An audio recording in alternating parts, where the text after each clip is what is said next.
Hello la team, bienvenue sur Profil Image. Alors aujourd'hui, une petite vidéo, ça y est, les vacances c'est terminé. Il faut reprendre le chemin du travail. On a passé d'agréables vacances, tout s'est très bien passé.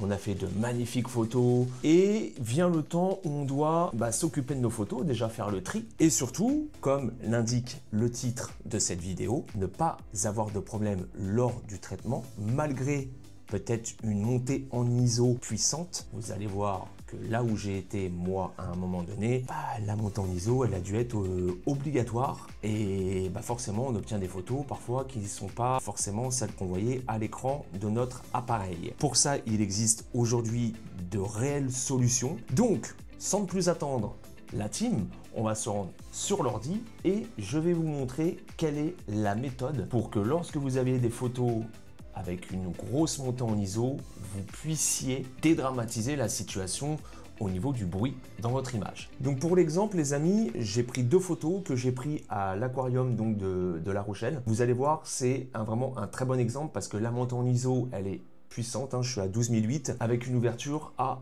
2.5. J'avais le 35-150 Tamron de monter sur l'appareil. Et pourquoi 12008? Parce que je ne veux pas monter plus, parce que sinon l'appareil serait monté bien plus. Mais moi, j'ai bloqué mes ISO à 12008 en ISO natif avec la 7.4. Mais on obtient quand même du bruit dans l'image. Donc là, on va essayer un petit peu de travailler sur une image. Je vais vous montrer comment je procède. Et puis, vous allez voir que c'est à la portée de tout le monde.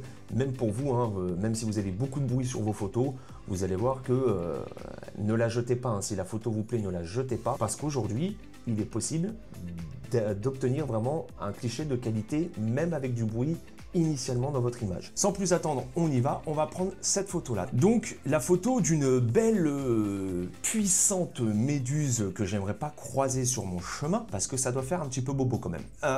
Donc vous allez voir, si je zoome ne serait-ce qu'un petit peu dans cette image, vous allez voir tout de suite. On a énormément de bruit. En plus, l'endroit où elles sont situées était très sombre, forcément, pour respecter leur habitat. Si on veut faire une belle photo, c'est un petit peu compliqué. Parce qu'on sait tous que la lumière, c'est extrêmement important. Et il y a également la photo d'une tortue. Donc là, c'est bruit de décoffrage sorti de boîtier. Donc vous voyez, c'est pas pris à travers une vitre. Forcément, on est dans un aquarium. Il n'y a rien qui est réuni pour obtenir de belles photos. Mais on va voir ce qu'on peut faire et on va voir ce qu'on peut obtenir malgré tout. Je vais l'ouvrir directement dans le logiciel DxO. Le logiciel DxO, c'est un logiciel extrêmement puissant. Et encore, moi, j'ai le DxO Puro 4.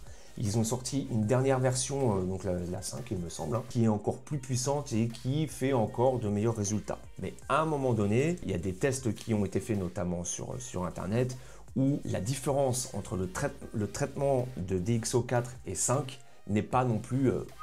voilà, et je vous rappelle que même si vous disposez de DxO4, la mise à jour est payante. Voilà, vous devez repayer pour avoir la dernière version.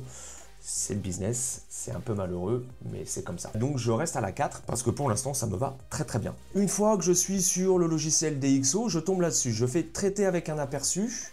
Je vais le mettre en grand écran. Donc déjà, vous voyez que il m'a fait un léger traitement déjà au niveau de l'image. Alors, on se rendra mieux compte après. Vous allez voir au niveau du résultat. Je vais vous mettre les deux images à côté. Vous allez voir que déjà, normalement, on est un petit peu mieux au niveau du bruit de l'image. Ici, c'est le traitement et la réduction du bruit. Alors, sachez une chose, c'est que moi, des fois, j'utilise DxO, même si j'ai pas une montée puissante en ISO. C'est-à-dire qu'il y a des fois, sur une photo de paysage, je vais, je sais pas, je suis à ISO 400 ou ISO 300 par exemple, même ISO 100 des fois ça m'est arrivé. Je vais utiliser le logiciel parce qu'il a un traitement interne au niveau de la correction de l'aberration chromatique, de la distorsion de l'objectif, de la compensation du flux optique interne au logiciel qui travaille très bien et où le rendu est pour moi meilleur que si vous utilisez les pré-réglages Lightroom directement. Voilà, donc ça après c'est purement personnel, mais moi c'est ce que j'ai remarqué et bien souvent je procède ainsi. On va lancer ça, on fait traiter maintenant et vous allez voir que en traitant maintenant, c'est assez rapide. Vous comptez 4-5 secondes pour la photo et moi, il va directement m'ouvrir Lightroom ensuite, logiquement. Je fais ajouter la photo et je me retrouve donc avec la photo traitée par DxO. Si je zoome un petit peu dans celle-ci, on a bon déjà vous voyez au niveau de la luminosité, ça n'a rien à voir.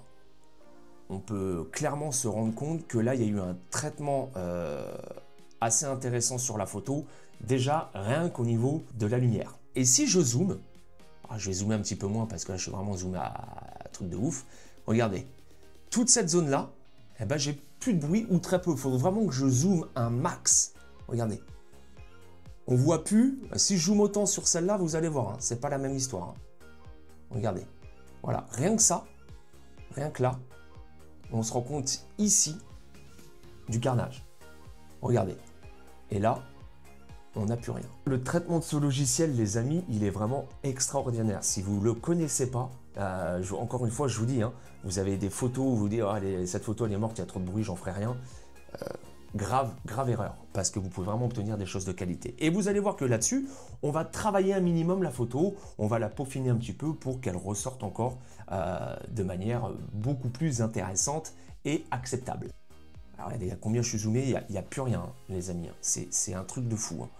Hein. Voilà, donc là j'ai fait une adaptation de couleur et ce que j'aime bien faire en règle générale, les amis, c'est d'aller chercher des presets et après de retravailler l'image en fonction du preset que je veux. C'est-à-dire que le preset me permet d'obtenir une colorimétrie générale que je veux pour la photo que j'édite et ensuite je viens bien évidemment repeaufiner tout ça pour que ça corresponde vraiment à ce que je souhaite. Donc si je vais dans tous mes presets, on va essayer de garder quelque chose d'intéressant qui se rapproche de la réalité, mais de lui donner une ampleur, vous voyez, l'intérieur de la méduse, on dirait un nuage, quoi. C'est incroyable. Donc là, je prends le temps un petit peu de chercher mon preset et je vous reprends.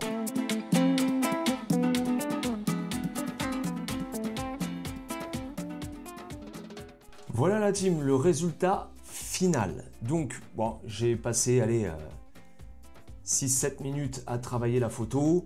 J'obtiens un résultat qui me convient parce que voilà, on ne peut pas non plus, en fonction de l'image de base, travailler beaucoup la lumière. Hein. C'est un petit peu compliqué parce que il n'y a rien qui fait qu'on puisse travailler la lumière. Donc, on essaie juste d'accentuer et diminuer certains curseurs. Donc, j'ai légèrement désaturé un petit peu au niveau du bleu.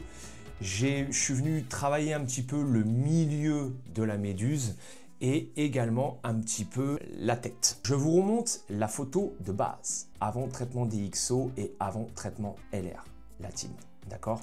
Comme on dit dans le jargon, les amis, il n'y a pas photo. On est bien d'accord, hein, je vous le dis. Donc là, je vais exporter mon image, je vais mettre les deux côte-côte et je pense que vous allez être subjugué du résultat. Voilà. Bon, je crois que c'est plutôt clair. La différence est juste incroyable. Et bien sûr, vous zoomez dans l'image. Voilà. On n'a pas l'impression que je suis monté à 12008, les amis, on est bien d'accord. Par contre, celle-ci, voilà. Regardez un petit peu. Là et là.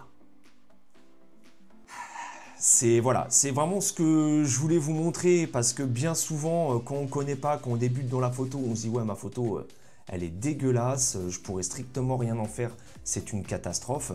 Mais vous voyez un petit peu qu'avec certains logiciels, avec un petit peu de réglage, un petit peu de travail derrière sur votre photo, vous pouvez vraiment obtenir quelque chose de très sympa. DxO Pure RAW 4. Ce logiciel est extraordinaire. Je m'en sers très régulièrement sur beaucoup de photos. Je vais pas vous faire la tortue, hein. La tortue, ça va être le même principe. Hein. Vous voyez, là, la tortue, la photo, elle est, voilà, hein, vous voyez un petit peu, c'est bruité de partout.